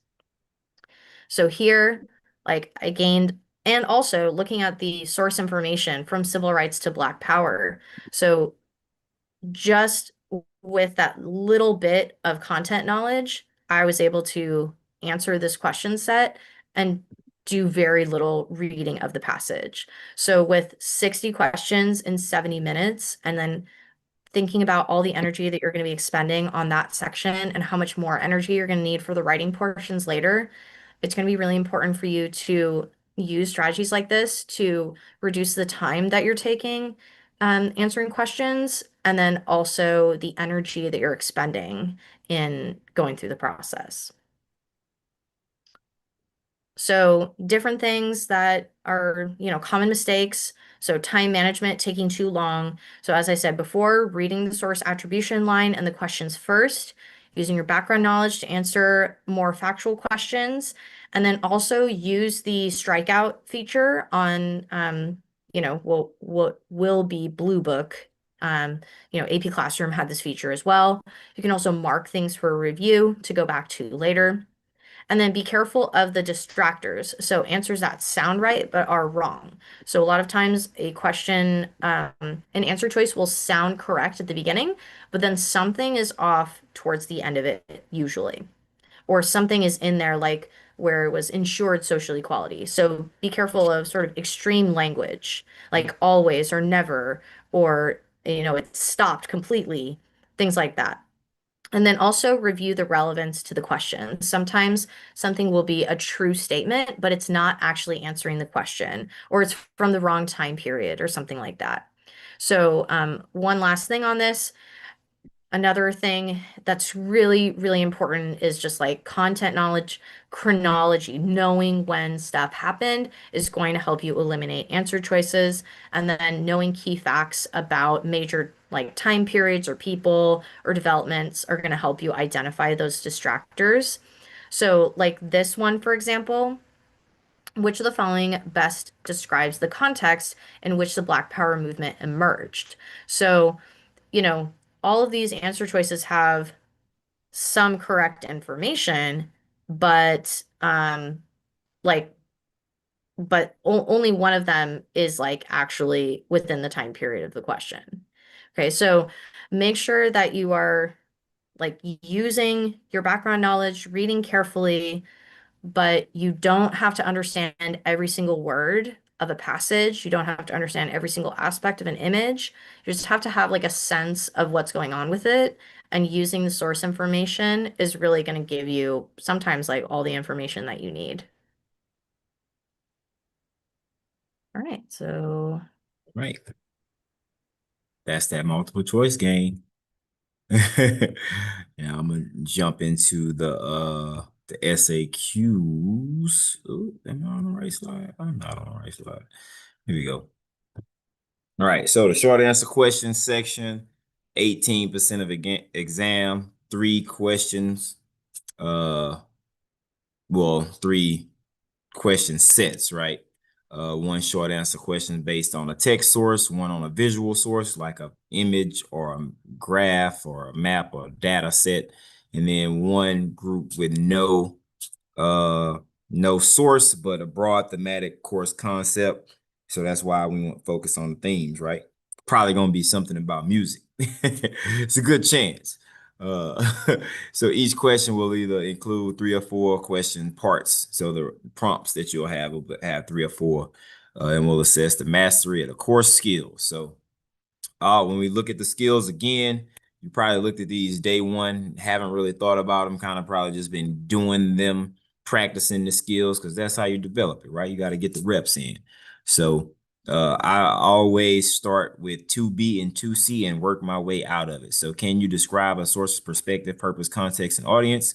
Those are, that's how we connected that to the intersection of identity. Who is the person, right? Who is the sources? Who is the source? Right? And explain the significance of this source. And then can we identify their claims, evidence, and reasoning? And can you describe and draw conclusions from the patterns, trends, and limitations in that data, make connections? And then, of course, applying disciplinary knowledge and argumentation, where most of your argumentation practice came from your project, but writing the DBQ and uh, as well as supporting that claim, is another part of what you've been able to do. So, but identifying claims, explaining sources, claims, evidence, and reasoning is also going to be tested in multiple choice. And of course, most of the multiple choice questions are going to assess skill category 1, but all of these questions assess all skill categories. So there's no way around it. So, reading over these again, to think about where your strengths are and where your weaknesses are and how you can even get some practice in before tomorrow. As I said, all of the skills are assessed, but the source-based ones obviously assess skill 2 more directly. Uh, and then for skill 3, you're looking at supporting that claim, specific evidence, reasoning. And one of them will ask to do one or more of the following: explain that causality, causes or effects, whether it's over time or geography. That's DBQ talk right there. Contextualize, so broader historical context, definitely going to be a connection. Comparing, explaining the similarities or differences. You definitely had to do that on your source comparison on your project, but you may have to do that here in the SAQs, and then explain continuous changes over time and significance or importance. Those are all the skills, right? So how do you get the points? Accuracy, making sure that you have the historically defensible, discipline specific content knowledge. With the time constraints, if you might have those errors of spelling or punctuation, that doesn't really matter as long as the history and disciplinary content are accurate, right? And then clarity. The readers need to be able to understand what you're saying. But we also understand that you're doing this for the first time. It's a rough draft that you're submitting in a time, pressure, under the pressure of time. So you may have these grammatical errors or whatever. So we're not really worried about that. Just making sure you got your timelines right? You got your people in the right areas. You don't want Frederick Douglass on the bus with Rosa Parks. You don't want Rosa Parks on the Underground Railroad. You don't want, you know what I'm saying? You don't want to have Ken Griffey Jr. playing in the Negro League baseball, right? So just make sure you got that all together. If I see Mansa Musa in the United States, I'm gonna be upset. Okay, so the main 2 prompts or task verbs that you will see or describe and explain, which if you've been looking at your learning objectives, every single one of them starts with either describe or explain, right? So, but to describe something, you provide the relevant characteristics of a specified topic, and description requires more than simply mentioning. Oh Lord, did I leave some typo here? Isolated details and examples get you this point, right? So if you have details of what you're describing and an example of what you're describing that can connect to the prompt, then you're going to get the point. But for explain, you have to do the same thing, but you have to say how or why these details and examples are relevant to the prompt. So the prompt might say explain how, the prompt might say explain why. So if it says explain why, don't explain how, explain why, right? And vice versa. So making sure that you read the prompts thoroughly, and if the task verb is still asking you to do a specific thing, then you need to do that.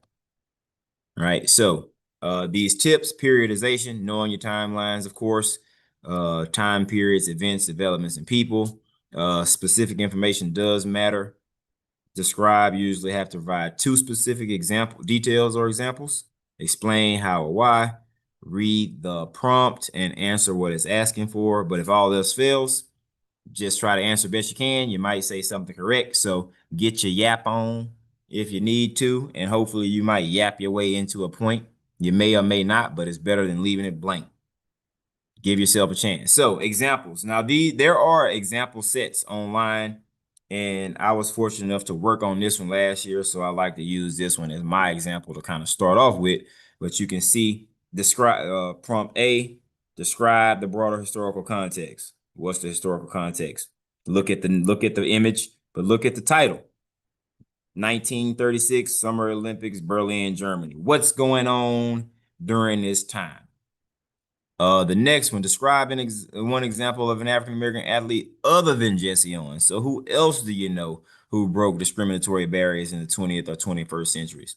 Well, obviously, the number one answer for this is Jackie Robinson, right? But we saw Muhammad Ali, we saw Jim Brown, Bill Russell, even saw Michael Jordan and LeBron James. But the farther along in history people got, the harder it was to say that this person broke barriers. So if you stay in that same time frame, Jackie Robinson was in 1947. So if we connect in this broader historical context, we still in that same window of time. When people move forward, they had to find somebody very specific that broke a color barrier. I like Tiger Woods in 97 winning the Masters, because a lot of black people weren't playing golf at the time. I played a little bit, but uh top golf in my spot. But you think about other people like Venus and Serena Williams in tennis, although Marsha did mention Althea Gibson, who was there before. But as time goes on, things change a little bit. And then lastly, something that's not really connected to sports. Using a specific example, explain how African Americans increased access to education contributed to overcoming discrimination in the 20th, 21st century. And we can look at some of these examples of some of these that got the point, right? Jesse Owens won 4 gold medals at the Olympics. People were discriminated against. He was discriminated against himself. Representing the United States was subjected to discrimination at home, sort of like the Double V campaign right before World War II. Other broader historical context of this was the Great Depression. He excelled in the Olympics, even though African Americans and whites were not allowed to participate in the same sports leagues in the United States. Boom, broader historical context. And Adolf Hitler, ruler of Germany, Holocaust, World War II, all those different aspects of it would have gotten people or got people these points, right? And then the next one, boxer Jack Johnson. I think we had a student present a project on him. Jackie Robinson, Hank Aaron, other people who broke barriers and despite this discrimination, right? And then the next example, Brown versus the Board of Education, most obvious answer. Booker T. Washington, HBCUs, African American Studies, founded in the 1960s, but we could take it all the way back to Carter G. Woodson, right? And then the Black Panther Party had a big focus on education. So people might have even mentioned Barack Obama going to Harvard. People mentioned Martin Luther King and his access to education as a graduate of HBCU Morehouse College in Atlanta. So multiple ways, but you got to be very specific because it says use a specific example, but then the task verb is right after that. Explain how, right? So there you go. It tells you exactly what you need to be doing there. All right. And then moving on to the DBQ, Marsha and I kind of talked through this together.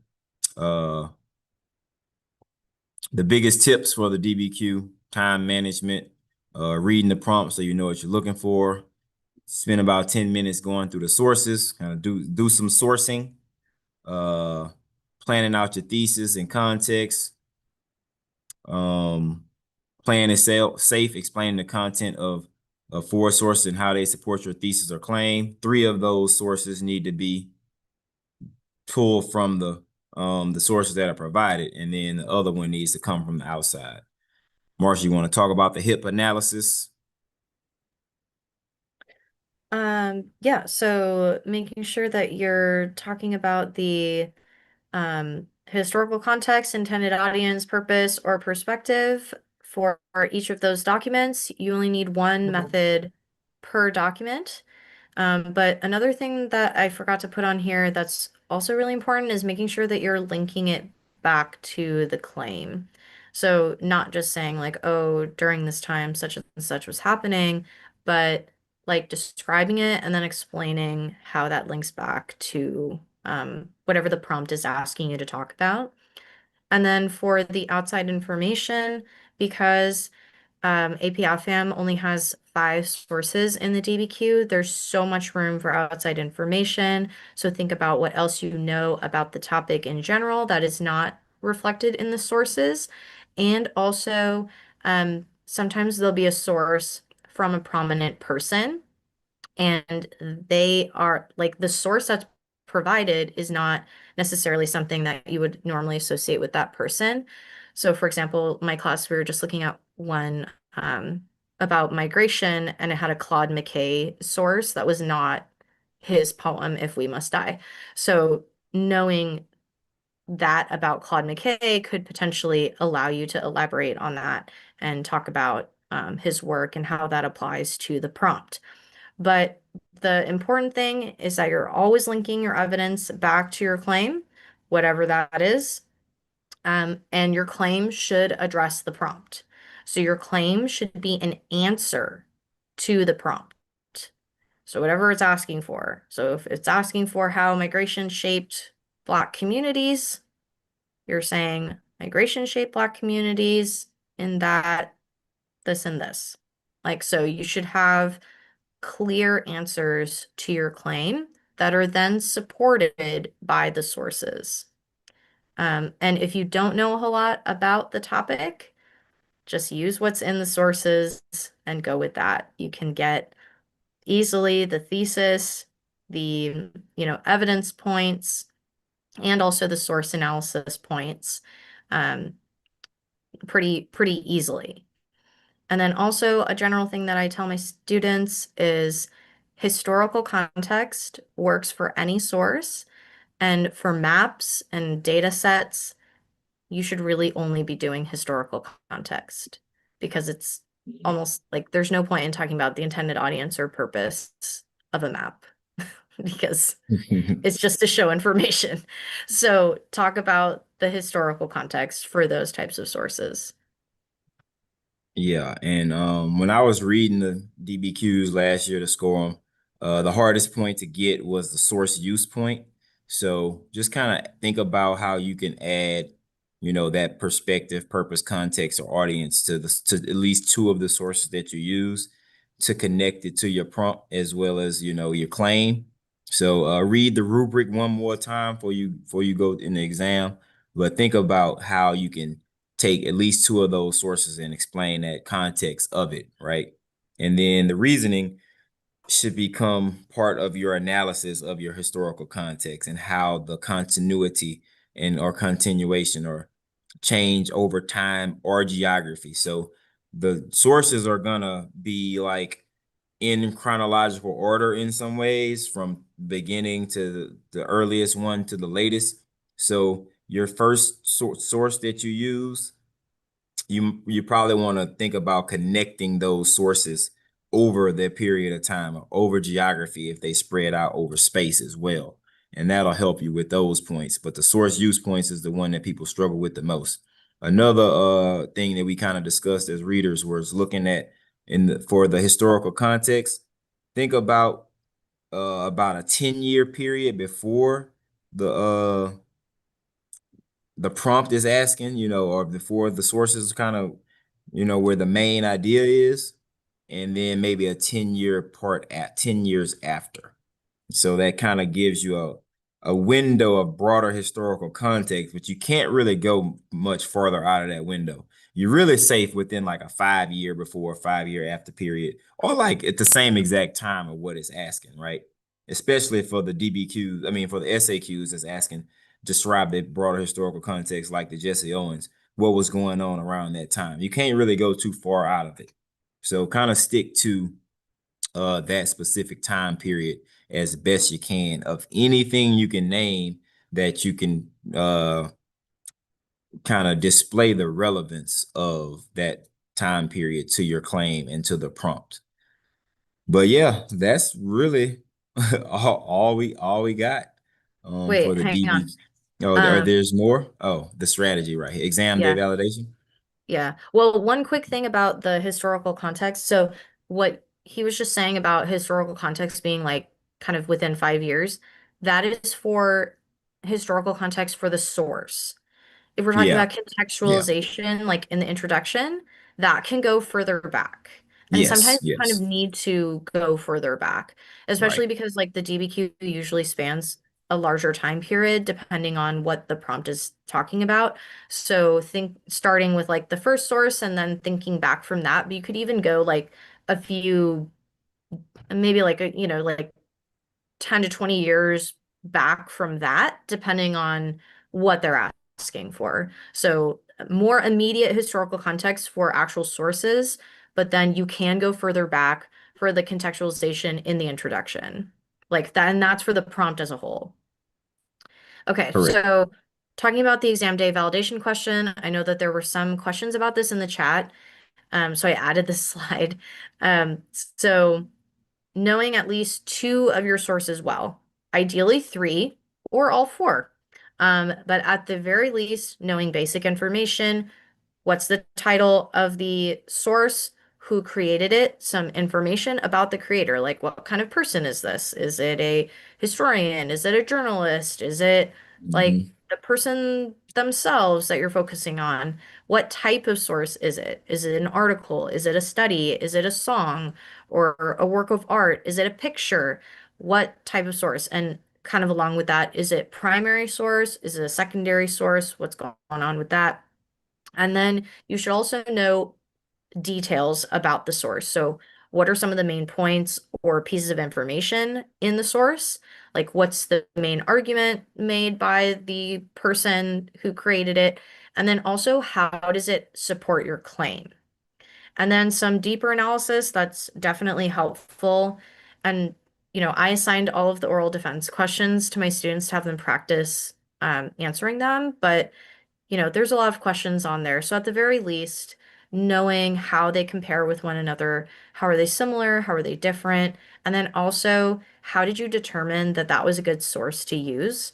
Like, how did you determine that it was reliable or was a credible source? Like what made you choose that source? Um, and just as a rule of thumb, providing as much specific information as possible and make sure you are answering what the question is asking for. So if it's asking for you to explain a similarity between two of your sources, you would need to say, well, my source one, which was, such and such article from the New York Times, was saying this, while my other one, which was a book about so and so written by XYZ, they were saying this as well, and then providing details about that. So it also is helpful if you provide a little bit of information about your project, what your project was about, like Hmm. what were you trying to say, um, because with this, like the reader does not know anything about you or your project. Right. So you can't assume that they have all this background information. So the more that you put in there, the better. And you have 10 minutes to answer one question. So you can definitely just like put it all out there and just make sure that you're addressing the prompt and you're going to get those 2 points easily. And so really like, you know, hopefully, and if you're not at this stage in your project for whatever reason, you still got some time to figure it out or like have a few sources to talk about. So yeah, I mean that's basically it for that one. Yep. I would say, hey, go look at your selected sources template tonight or tomorrow before you go in the test. And just make sure you remember your claim and you remember all of your sources. And then look at the oral defense questions as well. They have been provided to you. So they are public. So look at your sources, look at the question, and think about what exam day validation questions might be asked to you. But they probably gonna question your sources and how you interacted with them to check to validate what you've done in your research. So yep.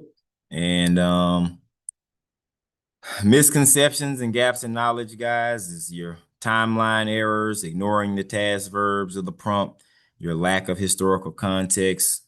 Well, not yours, because y'all got it all, but people in the past made these mistakes.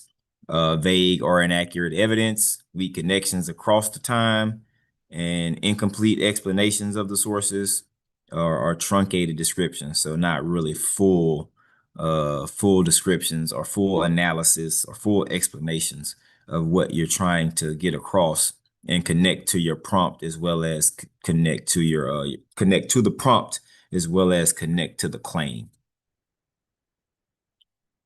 Yep. And last but not least, online, you can Google College Board sample AP African American Studies questions and you can find the answers. I mean, the chief reader report, scoring guidelines, past questions. I went through some of those from last year.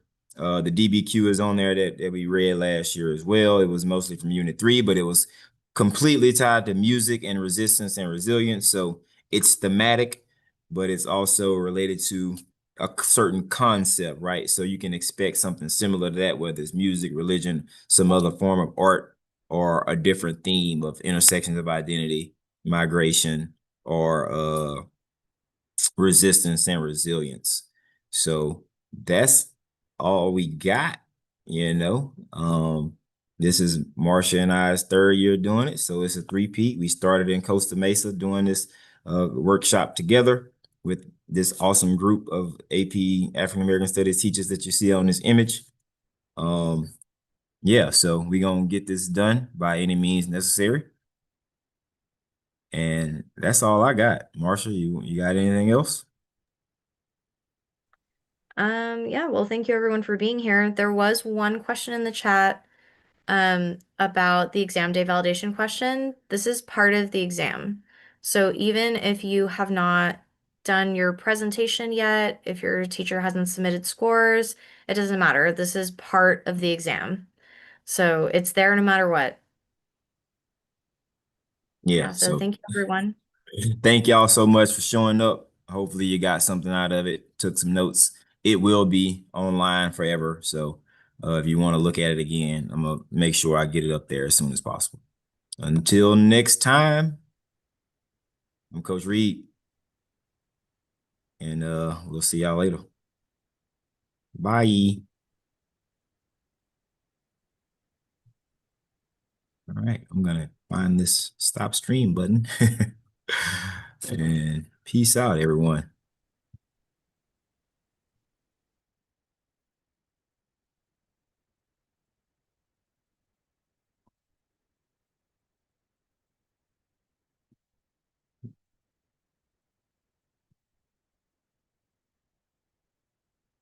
Look.